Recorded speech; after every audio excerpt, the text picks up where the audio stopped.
The Harvest Show, where faith makes a world of difference. Hello, everyone, and welcome to The Harvest Show. Here's what we have for you today. It's the largest freestanding timber-made structure in the world, and his firm designed it. Architect LeRoy Troyer joins us with the backstory on the new Ark Encounter. And if you think the Christian life is boring, think again. Pastor Mark Lantz offers 3 biblical steps that could spice up your life, and Brian Bush joins us from the southern steps of the temple in Jerusalem with today's devotional on the sacrifice of Jesus. Stay with us. World News with Chuck Freeby begins in just a moment.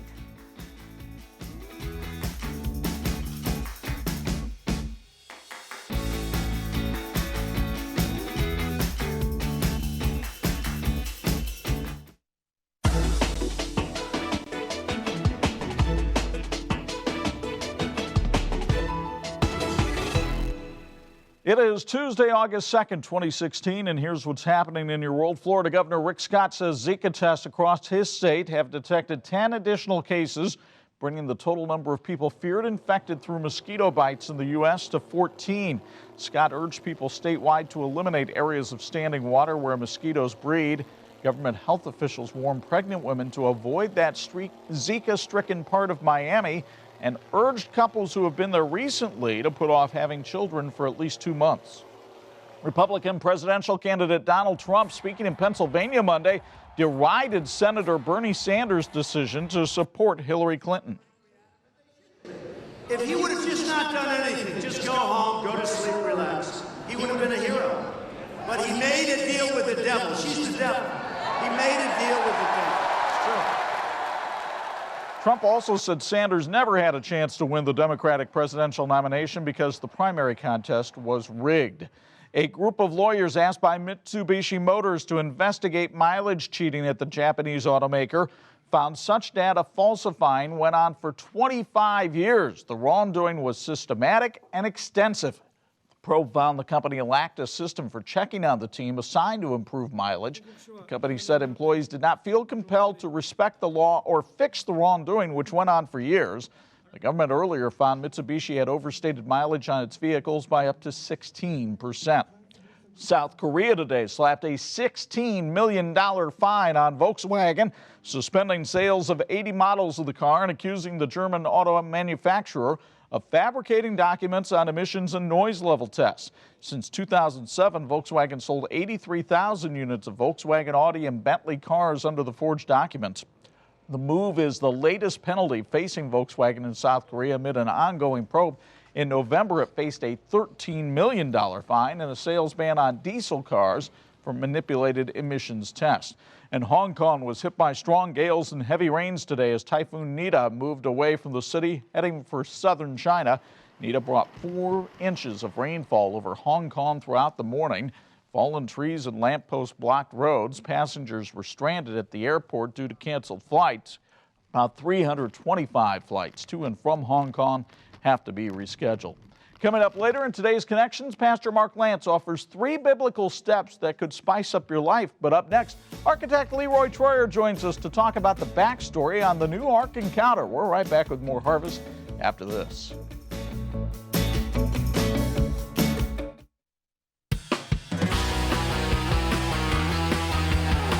Hey everybody, I'm here at the Ark Encounter in Williamstown, Kentucky, and we want to see you here. So for an opportunity to win 4 tickets for free admission into the Ark Encounter, hit us up on email at live@lesea.com. We need you to email your name and your mailing address and say, hey, Valerie, enter me into the contest to win 4 free tickets to the Ark Encounter.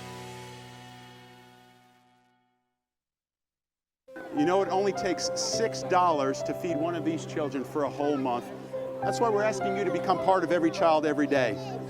These children have fled the horrors of war from South Sudan, but they're receiving a daily meal, and they're receiving not just food, but the hope of a brighter future. Whatever it is that you can do, we need your help today because the children keep coming out of South Sudan, and we need to feed them. We can't say to one, you can have lunch today, but sorry, no lunch for you. LeRoy Troyer is the president and founder of the Troyer Group, the company that designed and helped build the Ark Encounter. I've been talking with you about the Ark Encounter for days now, and here's the man behind the scenes. Welcome to the Harvest Show, LeRoy. Thank you very much, Valerie. Okay, so we know Noah built the Ark that's mentioned in the Bible, but you helped design and build the Ark in Williamstown, Kentucky. What was that like? How did that even get started for you? It was very intriguing to me. With the Bible story, God had commanded Noah to build an ark to save mankind and the animals in the world, and to build a replica. When the idea was raised, I thought that it would be possible to build it out of wood rather than just out of steel. And with the talent in our country, and particularly in the Amish community, we were able to gather all those talents together and work together in harmony and build the Ark, and that was a very interesting process. So it's the largest freestanding timber-made structure in the world. I mean, it's just massive. You know, I've been there. Kind of take us through the steps of, you know, from the blueprints to the final standing of the actual Ark. Well, the programming done by Enters in Genesis, the staff that has Creation Museum in near Cincinnati Airport, they had the idea of sharing the Bible account of Noah and providing the plan of salvation through mankind. And so being able to build an ark out of wood, we needed the talents and the what did the animals, they needed food, they needed water, the people also needed food and water. And to build it of wood, we had to, since it is a fixed structure, not floating in water, it needed to have real high tensile strength for the timbers and the wood. Wood has different types of fiber stresses, so we use the wood, primarily Engelmann spruce and Douglas fir logs and timbers for the Ark. The largest timbers are about 38 inches in diameter, and we have a lot of also columns in the Ark. They're 20 by 20 in dimensions, in size, and the floor joists are every 6 feet on center. They're all built of 16 by 18 floor joists, and we had to prepare the site, the land. It took a considerable amount of excavation, about a year for excavating, blasting rocks to level off the hills. In Kentucky, it's very hilly. And then also the parking, we have parking for 4,000 vehicles. Had to build a bridge across the ravine. And the Ark is the first phase of biblical themed attraction. You had the advantage of 21st century technology and vast geography of the United States to find the different woods and things like that. As you went through this project, did it give you a greater appreciation of how difficult this must have been in the time of Noah? Yes, that's a real interesting question. We do not know the talent or the technology that existed before the flood, because God was so angry with the people in the world and their immoral life that he destroyed everything of breathing animals and people that were other than what they were in the Ark. And so since people lived before the flood, according to some of the scholars, 4, 5, 6, 7, 800 years, they had so much knowledge, they think there's maybe a possibility they were much farther advanced than what we believe, and maybe even more advanced than what we are today in our technology, because we don't know. It was all destroyed. So it was, according to the biblical account, it took about 100 years to build the Noah's Ark, and we had basically 2 years. And a year ago, June 15th, we set the first heavy timbers. And they're every 18 feet on center. We have 64 large timbers in the center. And then the bents were set. Of course, we had to use the modern cranes. And we had to shut the project down a few times because of the high winds. But it was really, with the Amish community helping from about 15 communities around the country. Well, you mentioned the Amish community too. Of course, during Noah's time, he was somewhat laughed at and derided for his project. When you went to other people to ask them to work on this project, what was their reaction?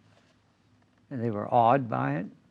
And in fact, one of the Amish workers from Shipshewan, Indiana, who was one of the main leaders we asked to lead the timber framing, he said, well, maybe this is a reason that in my life that I have something to contribute, to share the gospel with people. And so that was very meaningful to him. And you have a personal friendship with President Jimmy Carter, and he has actually been to the site of the Ark Encounter, I guess actually toured it. Kind of talk about, share that backstory. I think it's fascinating. In '85, I was introduced to Habitat for Humanity by Millard Fuller, founder of Habitat. President Carter, I was asked to serve on the board. He was on the board of Habitat International. We started working together 30 years ago, and this will be the 30th year now I will have been the House leader for President Jimmy and Rosalynn Carter. That will be in Memphis in fact, this month, around the week of the 20th, to build houses and with Habitat. And so through that relationship, I had asked him if he would want to come and see the Ark under construction, and he did. He thoroughly enjoyed it. He was awed by the tremendous heavy timber. He enjoys woodworking. And you've been building homes also for Habitat for Humanity as well. Yes, we helped start the local St. Joe County Habitat in Elkhart County and some other counties around here back in the mid-'80s, late '80s, and we've been active. We traveled all over the world with the Carters building houses in various countries and cultures. I've heard through other sources, Mr. Troyer, that through all your building with the Ark Encounter, and as awesome as it is, you actually believe maybe your best project was Nazarene Village that you built. You can either refute that or agree with that and explain why. Nazareth Village, in Jesus' hometown, what good can come out of Nazareth? The Bible story about Jesus. We were approached with the idea of having a visitor center, and as we listened to the people in Nazareth, international group of people from England, the U.S., and the Mideast, we suggested they consider building a replica of a first-century village to honor Jesus in his hometown, and for scholars to come and see what people lived like in the first century. And through that process, it was built. God sent along talent and people that we needed to help with the planning, and we worked with the top archaeologists in the world. Stephen Fond was one of those. He was one of the top people that deciphered the Dead Sea Scrolls. And so now we have a working farm, a working village. We did a replica of the synagogue and houses. They found a wine press on the site, the basis of 3 watchtowers, and it was also the parable. Jesus talked about the parable of the man that bought some land and built a vineyard and a wine press. It's all right on this land. And so that was very meaningful. And I thought that's maybe one of the more important religious projects. We've had opportunity to work with quite a few hundreds of buildings for churches over the years around the country. But then the Ark came along. And so the next part of the biblical theme attraction at the Ark Encounter is planned to be Tower of Babel, the 10 plagues. We're not too sure how to do that out of Egypt. But I think the right people come along, and the talents of the Answers in Genesis staff. They have about 40 people worked on for a year building the various exhibits, the 132 exhibits in the Ark. So the Ark is the #1 exhibit, and then internally there's many exhibits, including there'll be a section with a museum of the Bible also as well in the Ark. Well, when you think about this Ark, it's humongous, and there are people, I'm sure, who will look at it and say, wow, all of that wood, all of that money to build this massive Ark, could you have possibly used that money to feed the hungry or do something like that? What do you say to people, to the skeptics? Well, certainly, I noticed we spent a considerable amount of money building many buildings for churches and religious purposes. And probably more people will come and be impacted by coming to the Ark. And there's always, like Jesus said, there'll always be a need for poor people. And hopefully also the poor in spirit, physical poor also, and so hopefully the people can be fed by raising their spirit and their spiritual life as well. That's also very important. Is this it? Are you done with the Ark, or are you going to take on another encounter? Well, I've learned long ago that what comes before us, if we accept the opportunities that God gives us, that that can be very meaningful and give us a fruitful life. And I like to be able to contribute to the enjoyment of people. Well, you have done a great job in doing that. Thank you so much, Mr. Troyer, for joining us. For more information about the Ark Encounter or to connect with Mr. Troyer, go to TroyerGroup.com. Stay with us. Pastor Mark Lantz joins us with today's Connections. We'll be right back. Thank you.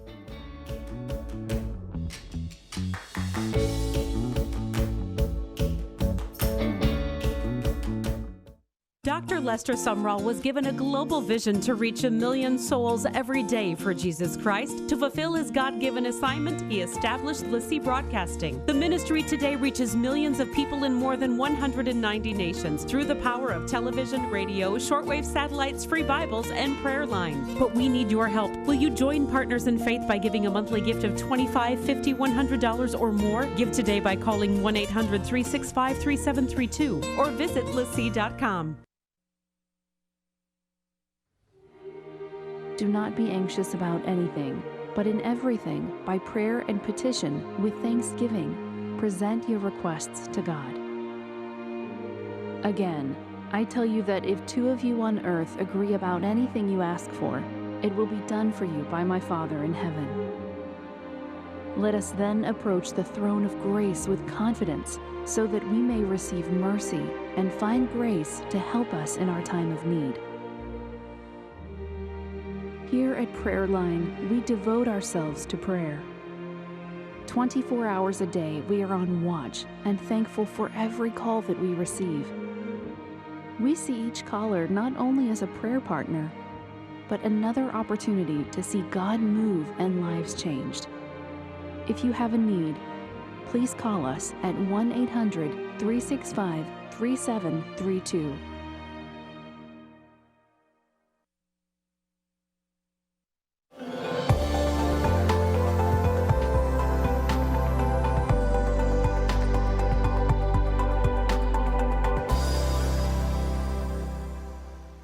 Hey everybody, I'm standing at the base of the southern steps. I'll step out of the way.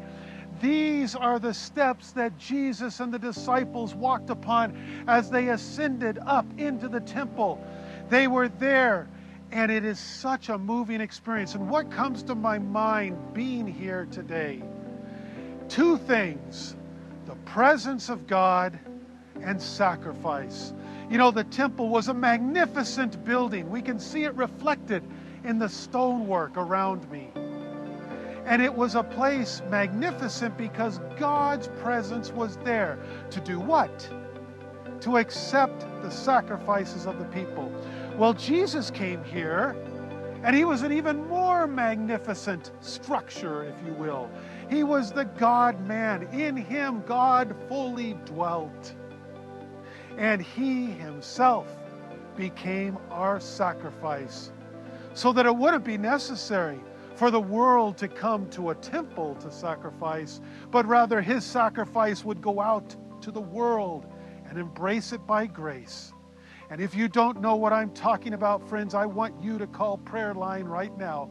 Those good people are there to receive your questions that you might have concerning salvation. Won't you do so today?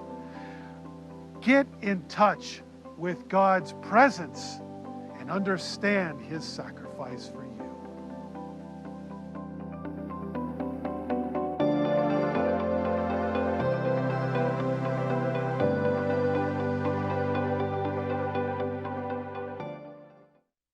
Got Facebook? Follow The Harvest Show. Comment and share your opinions on current events. See new after the show guest interviews. Watch my updates and inspiration from Israel exclusively for Facebook. Facebook.com/The Harvest Show. Like us today.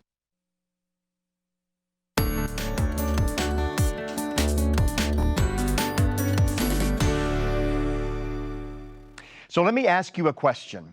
Are you bored with life? Friend, God did not create life to be boring. And when you consider how exciting our journey with God can be, there is no room and definitely no time to be bored. I mean, look at this. Can you imagine Moses or Abraham or one of the patriarchs being bored? I mean, think of the disciples. I don't think they ever had a boring day, because who can get bored when you're walking with the creator of the universe? Jesus said these words in John chapter 10 and verse 10. He said, I'm come that they might have life, and that they might have it more abundantly. You see, the abundant life is the opposite of the boring life. So I'm going to give you 3 biblical steps to beat boredom and live the exciting life. And the first one is this: accept a new challenge. People become bored with life because they refuse to face the challenges that life presents to them. Challenges come not to destroy us, but rather to develop us. We can't expect everything to work exactly as we would like it to, because God may have another way, a more creative way, and helping us to develop the person that we need to become. I look at the Apostle Paul, and he tried to run from the challenge of his thorn in the flesh. But Jesus told him, he said in 2 Corinthians 12, that my grace is sufficient for you. My strength is made perfect in weakness. Most gladly, therefore, will I rather glory in my infirmities, that the power of Christ may rest upon me. Friend, God will give you the grace to embrace the challenge. You may be facing a challenge in your life right now that you've been avoiding, and it may be a challenging person, maybe a challenging problem. Stop running from that challenge, because the challenge is there to make you uncomfortable enough to change. And when you start embracing the challenge, friend, you will never be bored with your life. Now, the second step is this: embrace a new culture. Your culture is the environment with which you surround yourself that establishes a pattern of belief, and that belief leads to your behavior. Your belief comes from the influences to which you have exposed yourself, and that then leads you to behave in a certain way. So if you're bored with where you are, then change the influences in your life. The Bible says in Proverbs 27 and 17 that iron sharpens iron. So a man sharpens the countenance of his friend. Change your culture to a culture that will include influences, activities that motivate you, that excite you, that move you forward in life. I've got one more step that I want to share with you on Friday, but until then, I challenge you, step up, live the abundant life you were created by God to live. Life is not boring with Jesus. Life is blessed every day that you live.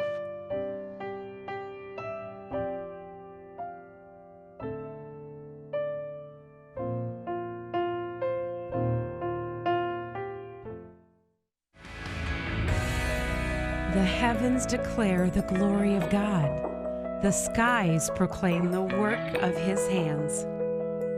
For you created my inmost being.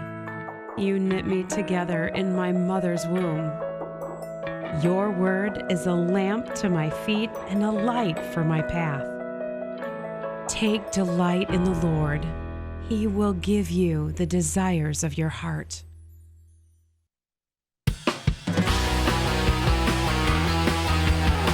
Hey everybody, I'm here at the Ark Encounter in Williamstown, Kentucky, and we want to see you here. So for an opportunity to win 4 tickets for free admission into the Ark Encounter, hit us up on email at live@lesea.com. We need you to email your name and your mailing address and say, hey, Valerie, enter me into the contest to win 4 free tickets to the Ark Encounter.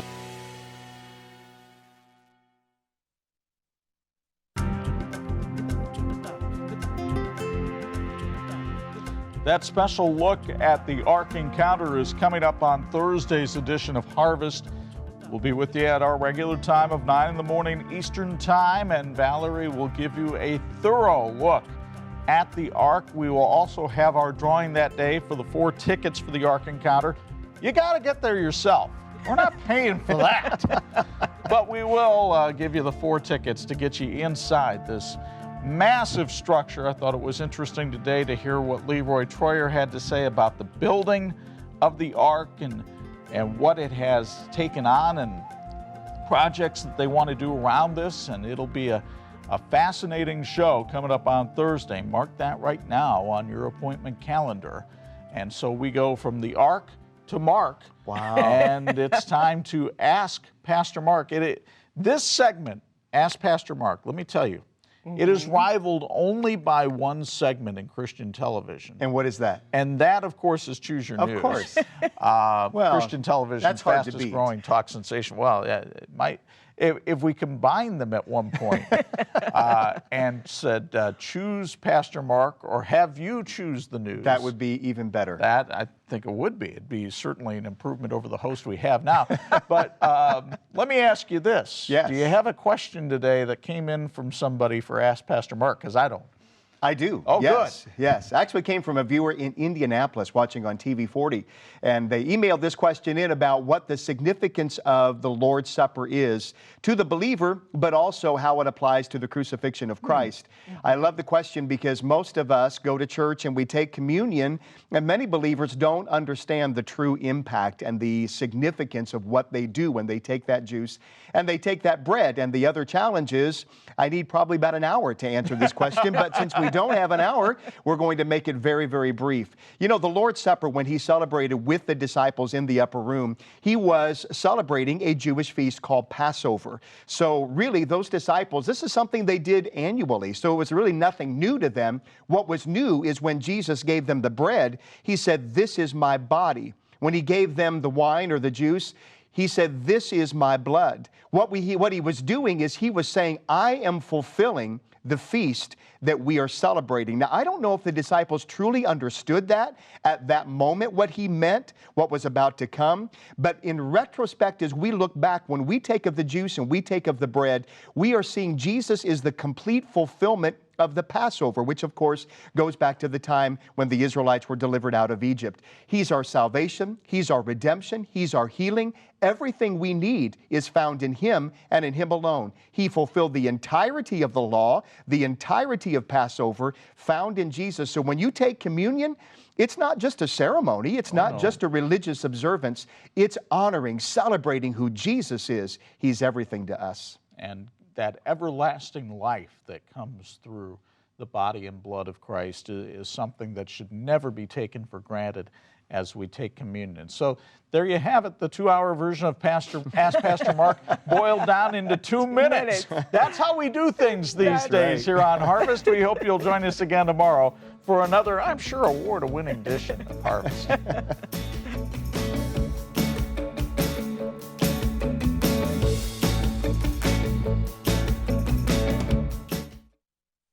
For 70 years, we've been using shortwave radio to reach many in developing countries with the gospel. We're so thankful for your support, which has helped continue the work Dr. Lester Sumrall began. And through your gifts and prayers, we are excited to continue transmitting God's Word by shortwave radio to every major continent in the world, sharing the good news of Jesus with those who simply can't be reached any other way.